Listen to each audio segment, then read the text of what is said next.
అంటే వారు బాబా గారు అందరికీ పర్సనల్ ఇంటర్వ్యూలు అవును. ఇచ్చేవారు. ఇంటర్వ్యూ రూమ్లోకి అట్లా పిలిచి అలా. అవును.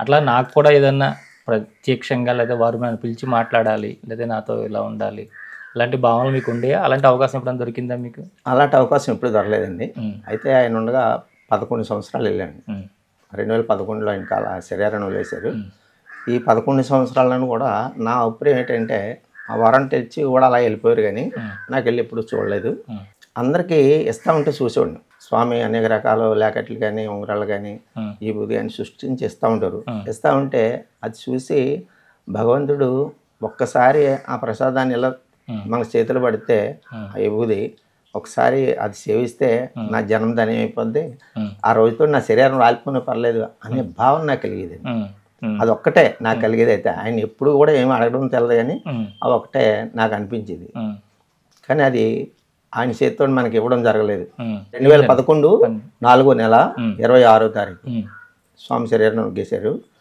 మే నెల 26ని మనకి స్వామి విభూది ఇవ్వడం జరిగింది. ఉమ్, అప్పటికి 12 సంవత్సరాలు నేను స్వామి దగ్గరికి వెళ్ళి. ఉమ్, అయితే మహాత్ముల మాటలో నాకు చెవిలో ఇప్పుడు కూడా చిన్నది అది జ్ఞాపకం వస్తూ ఉంటుంది. వచ్చేదంటే ఏకదాటిగా 12 సంవత్సరాల్లో ఏది ఆశించకుండా చేయగలిగితే ఉమ్, ఆ భగవంతుడి ఆశీస్సులు మనం పొందగలం అనేది చాలామంది మహాత్ములు అన్న పురాణంలో కానీ అన్నిట్లో చూస్తూ ఉంటాను. ఉమ్, దానికి స్వామి ఇదే తార్కాణం.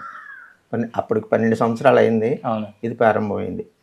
అక్కడ ఒక రోజు మీరు ఆయన చేతితో మీకు విభూదిస్తే చాలు చాలు అనే భావన కలిగితే మీకోసం అనుకున్నారు, అనుకున్నాను, మీ ఒక్కరికే ఒకరికే ఉపయోగపడాలి. అనుకున్నాను. అలాగే కొన్ని వేల మందికి ఇది నా చేతితో పంచిపెట్టమని ఆ స్వామి ఇప్పటికి మన గురు పౌర్ణమితో 108 సార్లు ఉమ్. ఆ స్వామి ప్రసాదాన్ని ఇవ్వడం జరిగింది. అంటే ఎక్కడ ఎలా అంటే వారి చిత్రపటం నుంచి ఆ చిత్రపటం నుంచి ఆ. 108 సారి అండి మన గురు అంటే పౌర్ణమి. విభూతి దానికి అదే వస్తుందండి. అది మనం నగర సంగీతానికి వెళ్ళిపోతామండి. ఆ. ఉదయాన్నే మనం 5 గంటల బయలుదేరుతామండి. ఉమ్, చుట్టూ తిరిగి రాబట్టి 5:15 ఉమ్, 30 గంట పడుతుంది. ఈ మనం ఎప్పుడు నెలని 2 నెలలు అవ్వచ్చు, ఒక్కొక్క దానికి గ్యాపు. ఉమ్, అది ఎంత అయితే వాడామో అంత అది నిండిపోద్ది. ఇంటి దగ్గర ఎవరు ఉండవాడిని, మొత్తం అందరూ వెళ్ళిపోతాం. వెళ్ళిపోతే మనం తిరిగి రాబోసరికి ఆ నగర సేవకు తిరిగి రాబోసరికి మొత్తం నిండిపోద్ది. అది ఎప్పుడంటే ఎక్కువ పర్వదినాలు, ఉమ్, కృష్ణాష్టమి, మహాశివరాత్రికి, గురు పౌర్ణమి, స్వామి జన్మ నవంబర్ 23 వీటికి కంపల్సరీ ఇస్తూ ఉంటారు. ఉమ్, అయితే అన్ని పర్వదినాలకి ఇస్తారు. ఒక్కో సంవత్సరం ఇస్తున్నారు, ఒక్కో సంవత్సరం వాళ్ళు. ఉమ్, ఇది 4 పర్వదినాలు మాత్రం కంపల్సరీగా ఎప్పుడూ ఇస్తూ ఉంటారు. ఉమ్, ఇప్పుడు మొన్న కృష్ణాష్టమికే ఇవ్వలేదు, ఉమ్, గురు పౌర్ణమికి ఇచ్చారు. ఈ సంవత్సరం మాత్రం సంవత్సరం. అంటే 108 పూర్తి అయిపోయింది. మరి ఆయనకి పూర్ణమైన సంఖ్య వచ్చేసింది అనే నాకు భావన. 108 సార్లు 108 సార్లు ఉమ్, ఆయన మనకి దర్శనం ఇచ్చారు. మరి తర్వాత ఏంటనేది మన కృష్ణాష్టమి మాత్రం వెళ్ళిపోయింది. అంటే ఇప్పుడు సత్యసాయి వారి ఫోటో నుంచి ఇట్లా విభూది వస్తుంది, అవును. ఇట్లా మా ఇంట్లో వచ్చింది అంటే అవును. మొదట మీరు నమ్మారు అసలు? నమ్మారంటే మేము ఎలాగ అట ఫస్ట్ రోజు అయితే మేము ఇక్కడే ఉన్నామండి. నగర సంగీత గట్టలేదు, ఉమ్, కానీ నిండిపోయింది. అలా తెల్లవారుజామునే నేను పూజ అయిపోయింది, అవతలకు వచ్చాను. వచ్చి అన్ని సగపెట్టుకున్నాను, మళ్ళీ తలుపు తీసేది నిండిపోయింది అలా ఆ ఫోటో దగ్గర. విభూది వచ్చి ఒక్కడికే తెలిసింది. ఉమ్, కానీ ఈ ఆశ్చర్యం ఇంకా అది చెప్పడానికి నోరు చెప్పడానికి సరిపోలేదు. అప్పుడు అందరం ఊరు మొత్తానికి ఆమె ఇచ్చారు. ఉమ్, వచ్చి ఇంకా అలా ఎవరితో వస్తుంది వాళ్ళు చూశారు, దర్శనం చేసుకున్నాను, దండం పెట్టుకుని వెళ్ళిపోయేవారు. అందువరకే ఇంకా అక్కడి నుంచి కంటిన్యూగా అది రావడం కంటిన్యూ అవుతాను. అంతకుముందు ఇలా స్వామివారు వారి ఇళ్లలో నేను ఉన్నాను మీ ఇంట్లోని అని తెలియజేసే సంఘటనలు జరుగుతున్నాయని మీరు వినేవారండి? అక్కడక్కడ వినేవాడు. అంటే ఇన్ని రోజులు అనేది లేదండి. ఇప్పుడు దాదాపు 15 సంవత్సరాలు అయింది. కానీ ఎక్కడైనా ఒకసారి 2 సార్లు లేదా ఒక 5-6 సార్లు కనపడటం ఒక సంవత్సరంలో అలా అంతే తప్ప. కానీ అలా కంటిన్యూగా 14 సంవత్సరాలు అనేది నేను వినలేదు. ఇప్పటికి వచ్చి ఇదే ఫస్ట్. అంటే ఈ సంఘటన మీరు ఎప్పుడైనా బాబా గారికి బాగా దగ్గరగా ఉన్న వాళ్ళతో పంచుకున్నారండి? అందరితో పంచుకున్నాను. పుట్టపర్తిలో ఎప్పుడు కూడా నేను పుట్టపర్తి వెళ్తూ ఉంటాను. నేను కృష్ణాష్టమి అది అప్పుడప్పుడు వెళ్తూ ఉంటాను. అక్కడ వైజాగ్ వాళ్ళు, అనకాపల్లి అందరూ కలుస్తాం. కానీ స్వామి ఇంటికి వచ్చి ఇచ్చారు. నేను అక్కడికి వెళ్తాను అంటే 10 మందిని తీసుకెళ్తాను. వాళ్ళు తీసుకెళ్ళడం గురించి నేను వెళ్తాను. స్వామి వచ్చి మాకు ప్రసాదం ఇచ్చారని వీళ్ళు నాకు ఫోన్ చేసి చెప్తూ ఉంటారు.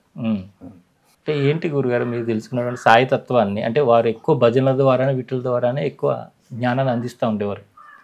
మీరు దాన్ని పట్టుకున్నారా? భజన దాన్ని పట్టుకున్నారా? ఎక్కువ అంటే ఆయనకి ఇష్టమైంది ఏంటంటే సేవ అండి. 10 మందికి సేవ చేస్తే నేను సేవ చేస్తాను అని చెప్పేసి స్వామి చెప్పడం జరిగింది. దాన్ని బట్టి దాన్నే ఆచరించి 10 మందికి ఏదో రూపాన ఏదో ఇవ్వడం అనేది కాకపోయినా వాళ్ళకి మనకి ఏ మాట చేయమో లేకపోతే తీసుకెళ్ళి చూపించడం మనం పొందే ఆనందం వాళ్ళు కూడా పొందాలనేది. అయితే ఇందులో ఇంకా రహస్యమైన నిగూఢమైనది ఏంటంటే మా అమ్మ నాన్న చచ్చిపోయినాడు కూడా నా కళ్ళ నీళ్ళు రాలేదు, నాకు ఏడటం తెలియదు. అంటే ఆ భగవంతుడు నాకు ఇచ్చిన వరం పెద్ద వరం ఏదంటే ఎంత కష్టం వచ్చి మీద పడినేవాడు కానీ నాకు ఫలాంది అని అడగడం కానీ ఈ కష్టాన్ని నేను ఎలా తట్టుకునేనని కానీ అనే భావన నాకు ఎప్పుడు కూడా రాలేదండి. నా గుండు రాయి చేశారు ఆయన. అదే నాకు ఆయన ఇచ్చిన పెద్ద వరం. దుఃఖం లేకుండా దుఃఖం అనేది నాకు కనపడదండి. ఆనాడు శ్రీరామచంద్రుడు అడవులకు పోయినాడు, ఎంత హాయిగా ప్రశాంతంగా జీవించాడో మహాత్ములు చెప్తే విన్నాం. కానీ ఆ ఆనందాన్ని నాకు ఆ స్వామి ఇచ్చారు. అంటే ఈ విధంగా ఉండగలగడం సాధ్యమే అని మీరు ఎవరికైనా చెప్తుంటే వాళ్ళు ఆచరిస్తున్నారండి? అంటే చెప్తూ ఉంటాను, నిశ్చయం ఇలా చెప్తూ ఉంటానండి. 10 మందికి మేము పంచుకుంటాం, భజనలు గట్టా ఇలా చెప్పుకుంటాం. నేను పొందిన ఆనందాన్ని మీరు పొందండి, నాకు ఎలా ఉంటుంది కదా, మీరు ఎలా ఉండండి అని చెప్పేసి అందరికీ ప్రతి లక్షవరం పైన అయిపోయిన తర్వాత పావుగంట 10 నిమిషాలు ఆ స్వామి ప్రశాంతుల నుంచి వచ్చి సనాతన సారథి బుక్స్ చదువుతూ ఉంటాను. వాళ్ళు వింటూ ఉంటారు. అంటే దగ్గర 100 మంది దాకా అలా మా ఊళ్ళో వస్తూ ఉంటారు. చుట్టుపక్కల ఉన్న వాళ్ళు కూడా ఊళ్ళో కూడా వస్తూ ఉంటారు, చూసి వెళ్తూ ఉంటారు. నేను చెప్తే అలాగే మనం ఎలా చెప్పుకుంటున్నాం అలా వాళ్ళు చెప్తే వింటారు, వెళ్ళిపోతుంటారు. ఆనందం పొందుతున్నారండి, చాలా మంది ఆనందం పొందుతున్నారండి. ఎవరైనా కూడా ఏదో ఒకటి వాళ్ళ కోరికలు తీరాలనో వాళ్ళ ఆరోగ్యం బాగుపడాలనో ఏదో ఒక దాన్ని పెట్టుకుని బాబా గారి దగ్గర చేరుకోవడం కానీ మీరు సేవలో ఉన్నారు కాబట్టి వారి తత్వాన్ని మీరు పట్టుకొని మీ దగ్గర రావడం జరుగుతుండే. అంటే మొన్న ఈ మధ్యలో అండి 2024 4వ నెల శ్రీకాకుళం నుంచి ఒక కుర్రోడు ఇంచుమించులో ఒక 2 నెలలు హాస్పిటల్లో ఉండిపోండి. పచ్చకావులు అయితే వాళ్ళ అన్నయ్య ఇక్కడ అడ్డ రోడ్లో ఏదో పని మీద నక్కపెళ్ళు ఒక కంపెనీలో పనిచేస్తే ఇక్కడ ఉంటున్నాడు, ఉత్తరీత్యా. ఈ కుర్రోడికి సీరియస్ అయిపోయింది బాగా. అంటే 18 పాయింట్లు వస్తే చాలా ప్రమాదం అంటండి. ఆడది 32 పాయింట్లు ఉందండి. అంటే కేజెస్లో పడిసి ఏదో రోజు కాసం చూస్తున్నాడని చెప్పి డాక్టర్లు కూడా చెప్పేశారు. ఒక 6 రోజులు బట్టి ఇంకా ఆయన మీద ఆశలు వదిలేసుకున్నారు. కానీ ఎందుకు మంచిదని చెప్పేసి సైడ్ కొట్టి ఆ కుర్రోడు కూడా ఈ నక్కపిల్ల ఉన్నాయన నక్కపిల్లలు ఇక్కడికి వచ్చారు. వస్తే వాళ్ళు చెప్పారంటే ఇలా స్వామి ఇబ్బంది పడుతుందిరా, స్వామి దగ్గరికి వెళ్దాం అని చెప్పేసి ఆయన తీసుకొని అలా నేను ఒక 4 వచ్చారు. వచ్చి ఇలా కూర్చొని 4 పాటలు పడుకొని ఏదైనా అన్నదమ్ములు ఆప్యాయత అనురాగం ఆ భావన ఉంటుంది కదండి. ఆ 4 పాటలు పాడి ఏడిచాడండి. ఏడటంలో మళ్ళీ అలా కాదు, ఏడిసి స్వామికి మొరపెట్టుకొని మరి స్వామి ఏంటని చెప్పేసి తన బాధని ఎలపించుకున్నాడు పాట రూపంలో. ఎలపించుకొని అప్పుడు స్వామి ప్రసాదం పట్టుకుని వెళ్ళి అమ్మన్నాడు. ఉదయమే ఆ స్వామికి ఏ బూది ఒక 6 పట్టలు ఇచ్చానండి, ఒక టీ గ్లాస్ నీటిలో కలిపి రోడ్డుకి ఇచ్చారండి. ఆ మధ్యాహ్నం 2 గంటలకి టెస్ట్ అయితే 32 పాయింట్లు 15 రోజులు బట్టి తగ్గింది 20 పాయింట్లకు వచ్చిందంట. అప్పుడు ఒక 5 రోజుల్లో మొత్తం కంప్లీట్ అయిపోయిందండి. శ్రీకాకుళం ఇంటికి వెళ్ళిపోయాడు. ఇది ఒక వింత అంటే 5 రోజుల్లో తగ్గిపోవడం ఇది ఒక వింత అంటే ఆయనకి 25 రోజులు పోయిన తర్వాత ఆ కుర్రోడికి జాబ్ వచ్చింది. అంటే రైల్వేలో చదివాడట, దాని లెటర్ వచ్చిందంట రమ్మని. లెటర్ వస్తే ఆ లెటర్ వచ్చిన తర్వాత బాడీ చెకప్ చేసుకొని రమ్మన్నాడు, డాక్టర్ సర్టిఫికేట్ తీసుకుని. తీరా పచ్చకారం చేసినప్పుడు 6 నెలలు దాకా పోదండి. సర్టిఫికేట్ తీసుకుంటామంటే డాక్టర్ అదే చూపించుకుంటే అందులో ఏమీ లేదంటూ రిపోర్ట్ వచ్చిందంట. అప్పుడు ఆ రిపోర్ట్ పట్టుకొని రైల్వే జాబ్కి జాయిన్ అయిపోయాడంట. ఇదొక ఎంత అంటే ఇప్పుడు 2025లో మొన్న 2వ నెల 18వ తారీఖుని ఆ కుర్రోడికి పెళ్ళి అయిపోయిందండి.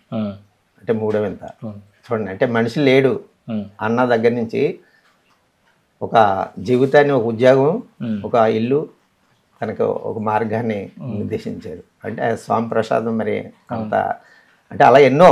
అంటే ఇది మొన్న రీసెంట్గా ఈ మధ్యలో జరిగింది, ఈ సంవత్సరం జరిగింది మీకు చెప్తున్నాను మేడం.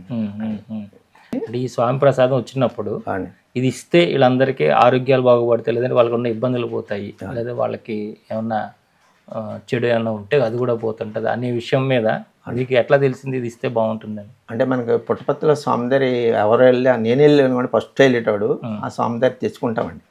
అక్కడ ఇస్తారండి, చిన్న ప్యాకెట్ ఇస్తూ ఉంటారు. అది ప్రతి ఒక్కరు తెచ్చుకుంటారు. అది చాలా మంచిదని చెప్పేసి అందరికీ ఒక నోట్ దాని మూలంగా అందరికీ ఇంకా అలవాటు అయిపోయింది. అని చేత స్వామి సోయాన్ని ఇచ్చింది కాబట్టి ఇంకా పవర్ఫుల్గా ఉంటుందని ఒక నమ్మకం అందరిలోనూ ఏర్పడింది. చేత ప్రతి ఒక్కరు కూడా మా వాళ్ళందరూ కూడా ప్రతి లక్షను తీసుకుని వెళ్తూ ఉంటారు. అదే ప్రసాదంగా తీసుకుంటారు, నోట్లో వేసుకుంటారండి.